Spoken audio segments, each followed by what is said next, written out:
आज आपण अशा एका शहराबद्दल बोलणार आहोत की त्या शहराबद्दल सांगितल्याशिवाय भारताच्या ऐतिहासिक, सामाजिक आणि आर्थिक घडामोडी पूर्णच होऊ शकत नाहीत। ह्या शहराला अगदी उगमापासून अनन्यसाधारण महत्त्व आहे आणि त्याहीपेक्षा त्याला नक्की काय म्हणावं ह्याच्या चर्चा अगदी अनादी कालापासून चालू आहेत। त्या शहराचं नाव आहे मुंबई। आता मुंबई सोडून इतर नावांनीही या शहराला ओळखलं जातं, पण मुंबई हेच नाव का आहे आणि मुंबई ह्याच नावाने आपण त्याला का ओळखायचं, ह्या सगळ्या कथा आज आपण इकडे बघणार आहोत। त्याहीपेक्षा नावामागच्या उगमामध्ये इतर नावं सुद्धा कशी पडली ह्याच्या कथाही आज आपण बघणार आहोत। आणि सर्वात शेवटी मुंबईला मुंबई हेच नाव का उपयुक्त आहे आणि हेच नाव का योग्य आहे याच्या गोष्टी आपण बघणार आहोत। नमस्कार, मी राधे अँड वेलकम टू इतिहास मॅटर्स।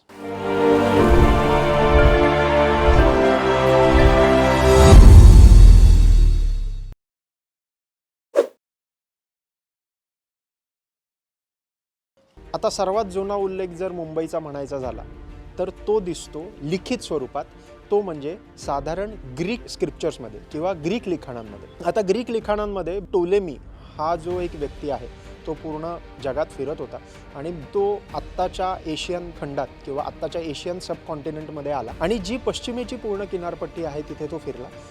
तिथे ग्रीक पत्रांमध्ये ह्या पूर्ण एरियाचा उल्लेख हेप्तनेशिया असा येतो। आता नेशिया म्हणजे ठिकाण आणि हेप्त म्हणजे 7, तर त्याच्यावरनं साधारण 7 बेटांचं ठिकाण आणि एक चांगलं बंदर असलेलं ठिकाण म्हणून टोलेमीने याचा उल्लेख केला आहे। टोलेमीने हा जो उल्लेख केलेला आहे ह्याच्यात 7 बेटांचा जो उल्लेख केला आहे, असं पश्चिम किनारपट्टीवर दुसरं कुठलं ठिकाण नाही आहे जे बंदर म्हणून खूप प्रसिद्ध होतं साधारण त्या काळात। त्यामुळे सर्वात मुंबईचा पहिला उल्लेख आपल्याला सापडतो तो म्हणजे हेप्तनेशिया। आता विशेष गोष्ट अशी की हेप्तनेशिया, हेप्त म्हणजे 7, हे अजून आपल्याला एका ठिकाणी दिसतं। ते म्हणजे ग्रीक जे सगळे प्रवासी इकडे आले त्यांनी हप्त हिंदू असा उल्लेख केलेला आहे, तर तो चा ह झाला आहे आणि सप्त सिंधूचा हप्त हिंदू झाला आहे असं म्हणतात। म्हणजे परत सप्त म्हणजे 7, म्हणूनच हेप्त म्हणजे 7 आणि हेप्तनेशिया म्हणजे 7 बेटांचं बंदर किंवा 7 बेटांचं महत्त्वाचं ठिकाण म्हणजे मुंबई असू शकतं असं आपण म्हणू शकतो। आणि हे सर्वात जुने लिखित आपल्याला मुंबई या शहराचे किंवा मुंबई या ठिकाणाचे उल्लेख सापडतात।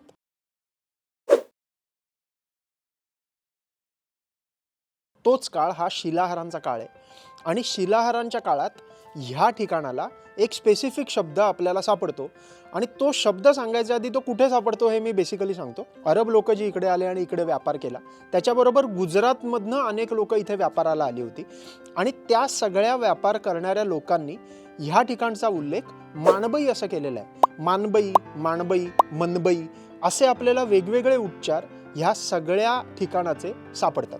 आता हे जे डॉक्युमेंट्स आहेत हे डॉक्युमेंट्स आपल्याला रितसरपणे ह्याच शब्दाचा उल्लेख सतत झालेला दाखवतात। आता ह्याचे उल्लेख कुठे आहेत डायरेक्ट लिहिलेले, तर त्याच्यानंतर पोर्तुगीज लोकांनी आणि इतर लोकांनी जेव्हा मुंबईचा अभ्यास केला तर त्या अभ्यासात आपल्याला सरळ दिसतं की ह्या शब्दाचा उल्लेख हा अरब आणि गुजराती लोकांनी मुंबईच्या ठिकाणची जी 7 बेटं आहेत तो करायला वापरला होता। म्हणजे मानबई किंवा मनबई हा शब्द हा मुंबईच्या आधीचा शब्द असू शकतो असं आपण म्हणू शकतो।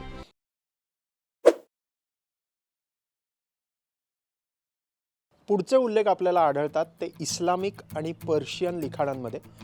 त्याच्यात ह्या ठिकाणचा उल्लेख त्यांनी मुंबईन असा केलेला आहे। आता मुंबईम हा शब्द तसाच्या तसा वापरलेला दिसतो, पण त्याच्यात बैम ह्याचा अर्थ आहे चांगलं बंदर किंवा चांगलं व्यापारी ठिकाण। आता मुंबई हा शब्द आपल्याला पर्शियन लिखाणात सरळ दिसतो आणि त्याच्यानंतर इब्न बतूता किंवा निकोलो दे कॉन्टी हे जे 2 प्रवासी इकडे आले तर त्यांनी तना आणि चौल असे 2 ठिकाणांचा उल्लेख केलेला आहे आणि त्याच्या जवळच समुद्रालगत असलेलं बंदर म्हणजे मुंबई असा उल्लेख केला आहे। आता तना म्हणजे आत्ताचं ठाणा आहे आणि चौल म्हणजे आत्ताचा जो चौल रेवदंडा परिसर आहे तो आहे, तर त्याच्या जवळ असलेलं बंदर म्हणजे हे मुंबई म्हणजे आत्ताचं मुंबईचं ठिकाण असं आपण म्हणू शकतो। अर्थात पर्शियन आणि मुस्लिम लोकांनी हे जेव्हा उल्लेख केलेले आहेत तेव्हा ते उल्लेख फक्त आपल्याला बंदरांचे दिसतात, म्हणजे अगदी समुद्रालगत असलेलं ठिकाण किंवा समुद्रालगत असलेलं बेट ह्याला मुंबई असं म्हटलंय असं आपण स्पष्ट म्हणू शकतो। पण तरीही ह्या ठिकाणचे उल्लेख साधारण आता मुंबईसारखे व्हायला लागलेले आहेत हे आपल्याला ह्या काळातून दिसतं।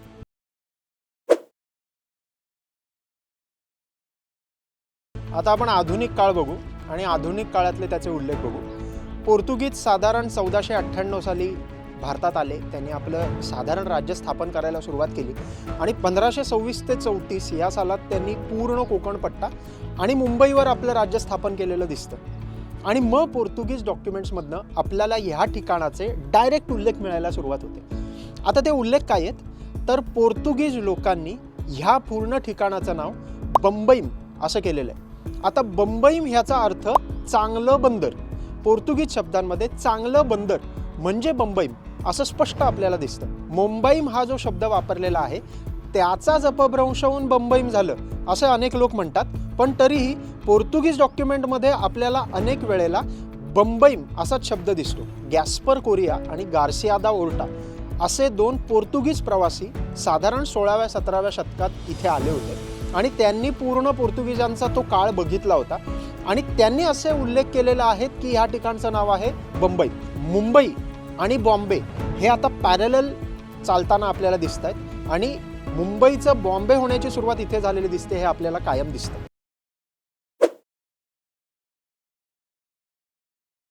आता आधुनिक काळातली सर्वात महत्त्वाची घटना ती इथे सांगतोय. पोर्तुगीज राणी कॅथरीन हिचं चार्ल्स दुसरा ब्रिटिशांचा राजा चार्ल्स दुसरा ह्याच्याशी लग्न झालं.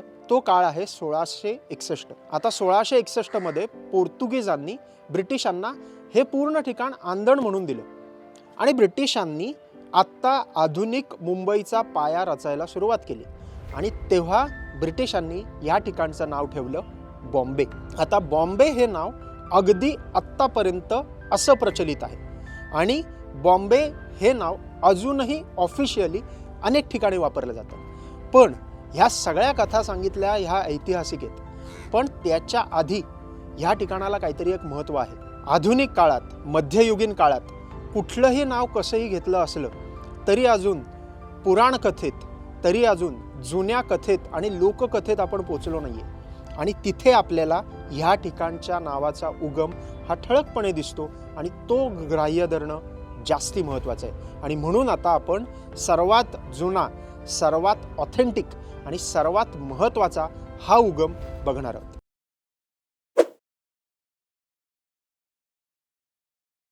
आता अगदी आधी काळापासून मुंबई या ठिकाणी तसं म्हटलं तर राहत कोण होतं. मी राज्य करत होतं हा विषय वेगळा आहे, पण राहत कोण होतं, इकडचे मूळ रहिवासी कोण होते तर इकडचे मूळ रहिवासी होते इकडची कोळी समाजातली लोक. कोळी समाजातल्या लोकांनी इथे अनेक वर्ष राहिलेलं आहे. तसं म्हटलं तर राज्य केलेलं आहे आणि अनादी कालापासून कुठला समाज इथे कायम आहे असं म्हटलं तर तो आहे कोळी समाज. कोळी समाजातली शाक्य परंपरेतली सर्वात महत्त्वाची देवी ती म्हणजे मुंबादेवी. आता मुंबादेवी ही इथे स्थायिक होती, इथे तिने राज्य केलं आणि त्याहीपेक्षा इकडची क्षेत्रपाल म्हणून ती काम करायची असे अनेक उल्लेख आपल्याला सरळ सरळ आढळतात. या सगळ्या बेटांची रक्षणकर्ता म्हणून मुंबादेवी इथे होती आणि मुंबादेवीनेच ह्या सगळ्या कोळी लोकांना तारलं असा समज अनेक लोकांचा अगदी आत्तापर्यंत आहे. लक्षात घ्या, मुंबादेवी हिचं देऊळ अजूनही आपल्याला मुंबईत सापडतं. तिथे अनेक भाविक सगळ्या समाजातले, सगळ्या परंपरेतले तिथे जातात आणि तिची पूजा करतात. मुंबादेवी हिचं आधीचं नाव महाअंबा होतं. करवीर क्षेत्रातली जी अंबाबाई आहे किंवा तुळजापूरची जी भवानी आहे त्याच परंपरेतली महाअंबादेवी होती. असं म्हणतात की इथे मुंब किंवा मंब नावाच्या राक्षसाने प्रचंड हाहाकार माजवला. तो हाहाकार माजवल्यामुळे महाअंबा इकडे आली, तिने मंब राक्षसाचा वध केला आणि ती इथे स्थायिक झाली आणि स्थायिक झाल्यावर ती इकडची क्षेत्रपाल झाली आणि त्यामुळे महाअंबादेवीने मंब राक्षसाचा वध केला आणि त्याच्यानंतर ह्या देवीला मुंबादेवी असं नाव पडलं आणि मुंबादेवीवरनं ह्या ठिकाणचं नाव पडलं मुंबई. आता हा सर्वात जुना उल्लेख आहे आणि मुंबई हे नाव पडलं असेल तर ते स्थानिक लोकांच्या बोलण्यात असेल, शब्दोच्चारात असेल, अनेक वाक्यांमध्ये असेल आणि तुम्ही जर अगदी शिलाहार काळातले शब्द बघितलेत तरीही बंबईम हा शब्द वापरलेला नाही आहे, मंब हा शब्द वापरला आहे, मुंबईम हा शब्द वापरला आहे. त्यावरनं आपल्याला लक्षात येतं की त्याच्या आधी काय नाव असू शकतं तर त्याच्या आधी कुठल्याही प्रकारच्या कथेमध्ये न लिहिलेलं नाव असलं तरी आपण मुंबादेवीमुळे ह्या ठिकाणाला मुंबई आणि मुंबई असं नाव म्हणू शकतो. पण इंटरेस्टिंग कथा नंतरची आहे. भरत गोटोसकरांनी एक छान गोष्ट सांगितली. ते स्वतः मुंबईचा अनेक वर्ष अभ्यास करतात. ते म्हणाले यादव परंपरेतला एक व्यक्ती हा वरती देशावरनं इकडे आला, अर्थात त्याने पलायन केलं कारण की मुस्लिम आक्रमणं होत होती आणि तो इथे आला आणि हा माहीमच्या बंदरावर किंवा माहीमच्या बेटावर थांबला. माहीमच्या बेटावर थांबला आणि तिथेच तो स्थायिक झाला. तिथे त्याने काही काळ राज्य केलं. आता ते राज्य करताना त्याचं नाव होतं भीमदेव, त्याचं झालं बिंब. आता बिंबवरनं बंबई झालंय असं स्वतः गोठोसकर म्हणतात. काही ठिकाणी काही उल्लेखांमधनं त्यांना हे सापडलेलं आहे. पण त्याच्यानंतर अल्लाउद्दीन खिलजीचा मुलगा मुबारक शहा ह्याने इथे आक्रमण केलं आणि ते आक्रमण थोपवायचं काम स्वतः बिंबदेवाने केलेलं आहे किंवा बिंबने केलेलं आहे. आणि ते थोपवताना मुबारक शहा हा स्वतः एक राक्षस आहे. तो राक्षसी वृत्तीचा आहे आणि मग राक्षसी वृत्तीचा इकडे माणूस आला. राक्षसी वृत्तीच्या माणसाला म्हणजे मुबारकाचं मुंब झालं, मुंबारक. आणि मुंबा राक्षसाचा वध करणारा व्यक्ती बिंब आणि त्याने मदत घेतली महाअंबा देवीची. म्हणून मुंबारक राक्षसावरनं वध केलेल्या ठिकाणाला मुंबई हे नाव पडलं असंही स्वतः गोटोसकर म्हणतात. अर्थात या सगळ्या कथा आहेत, पण त्यावरनं आपल्याला असं दिसतं की सर्वात जुनं नाव, सर्वात पारंपरिक नाव आणि ह्या ठिकाणचं पावित्र्य जपण्यासाठी केलेल्या अट्टहासाचं नाव ते म्हणजे मुंबई. आणि म्हणून मुंबई हे नाव जास्ती योग्य आहे.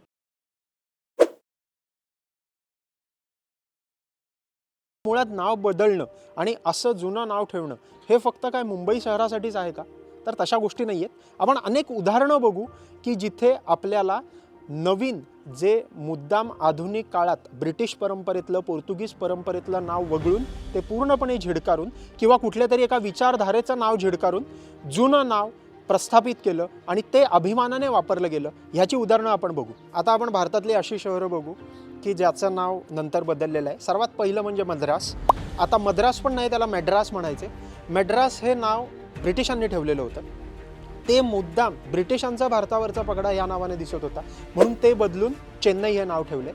सेम कॅलकटा म्हणत होते, कॅलकटा हे बदलून कोलकाता ठेवलं कारण ब्रिटिशांना कोलकाता म्हणता यायचं नाही आणि म्हणून त्यांनी कॅलकटा केलं होतं. ते पूर्णपणे बदललं. पुणा हे नाव ब्रिटिशांनी स्थापन केलेलं होतं, त्याचं पुणे झालं.